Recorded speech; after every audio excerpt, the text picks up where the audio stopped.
as the four-wheel drive truck of Jim Lyons pulls into place. We're in Monroe, Michigan. This is the Stitches. Welcome, everyone, to the Lucas Oil Northern Nationals. Ted Jones, Tom McConnell, Mike Side with you. It's time for truck pulling. Modified four-wheel drive time. This is a good track here in Michigan. Lyons will set the pace to beat, and it will be 292.18. That's what the rest of the class is going to shoot for, as the big daddy of the sport is the guy up front. And here comes Alan Sneed from Lancaster, Ohio. And because it's a 50s vintage Chevrolet truck, he calls it Lost in the 50s. Can he beat drag racer Jim Lyons? No, he falls short by a foot.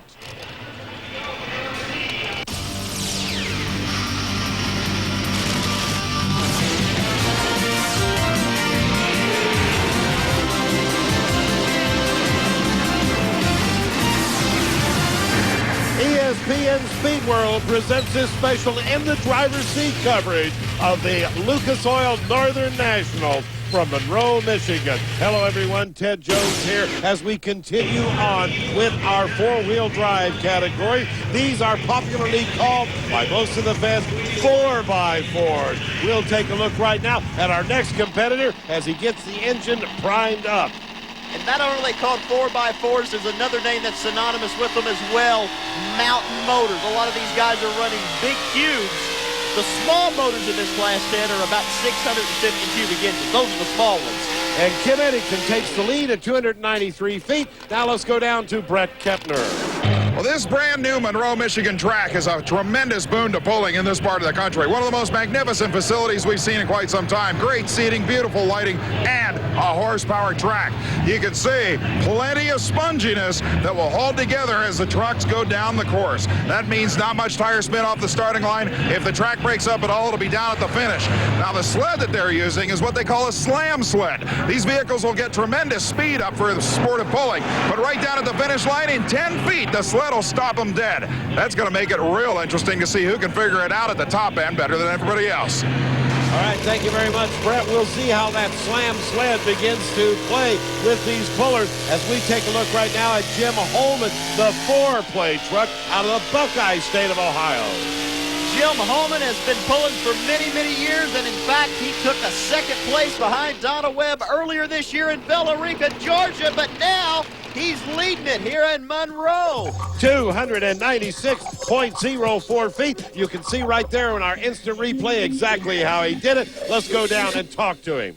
Well, this one isn't going to be an everybody out the back door battle. You had to struggle for every bit of that new lead. Yeah, the end of the track's dry. I got good speed down the track, but the end of the track's dry. You stop fast when the sled hits. Plus, this sled is notorious for being a slammer down near the finish line. I'm sure you feel like you're going to go through the windshield. Yeah, that's a speed sled. It always works that way, but when you got the dry at the end of the track, you lose your bite, and boy, you stop right now.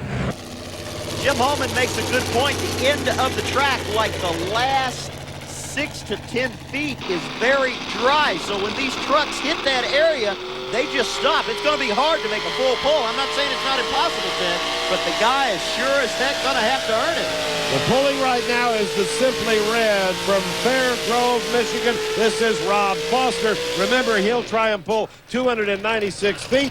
292 came close, but no banana this time. So we'll take a look at the Radical. Steve Klim doing the driving on this machine, making a lot of tire speed out of this machine. He might be the guy to upset the apple cart.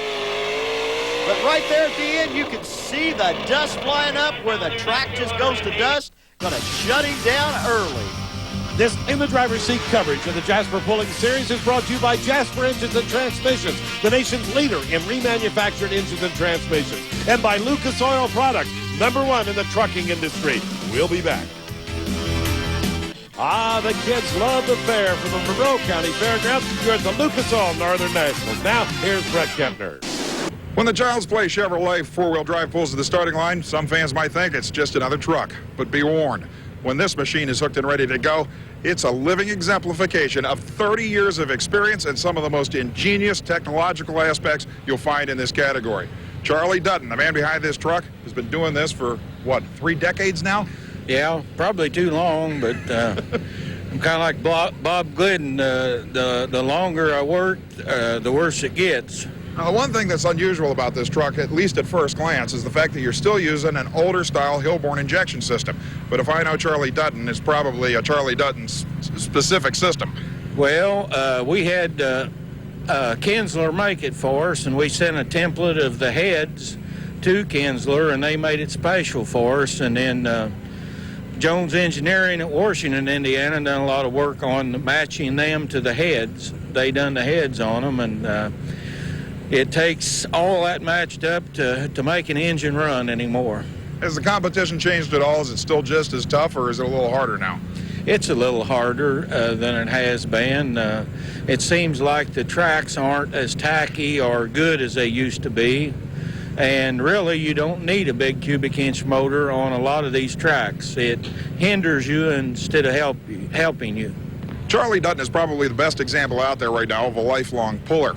But experience might be the most valuable commodity in all of pulling. Anybody can go out and buy the latest technological goodies. But in this particular case of this week's Jasper Racing Engines and Transmissions Best Engineered Vehicle Award, this thing is all Charlie Dutton. He built it with what he knew and what he knew he could do. That's why this machine has won so many national events and why it's showing no signs of slowing down. Or as the truck says, it's just child's play. More on that later. Here comes a guy we've seen. Well, he's won too many events to list them all. This is the Varner brothers, Gary Varner with the fast break. Earlier this year, this truck was leading the points, and then Gary got tied up on their tobacco farm in Kentucky, missed an event, and it really caused him to take a nosedive in the points. But nonetheless, he is here to do battle in Monroe, Michigan tonight. 288 feet will not beat the current leader Jim Holman's 296 mark. Maybe this man can get the job done. This is Galen Young in the Spellbound. Now this is like a who's who of driving. You never know who's going to drive one of the Tommy Timoyan engine prepared trucks. Galen Young, who owns the Renegade, is driving the Spellbound, who just took over the lead, 297.36. That's the new leader, Ted. Let's see if the pack rat of Mike Clark can beat that. You know, it's almost going to take a full pull, which, folks, is 300 feet. Oh, he's close, 295 feet. Not gonna do it. Well, we mentioned Charlie Dutton here. Is Charlie Dutton the best engineered?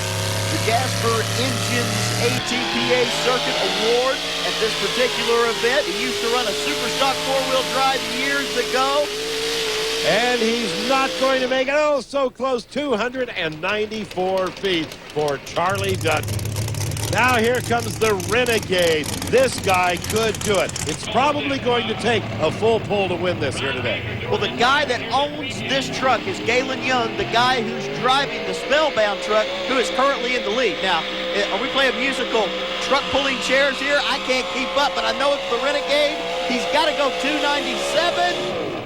297.14. You talk about close. Ronald Baker doing the driving of the Renegade, 297.14, second place behind Galen Young's 297.36. Watch the dust fly at the end of the track here, Ted. That's when the track just goes away.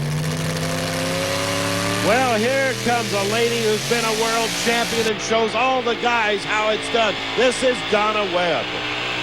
Doesn't look like things are going particularly right for Donna, not just getting down there far enough, and Donna's going to come up short, 296.60. As we look at the results, notice how close they were.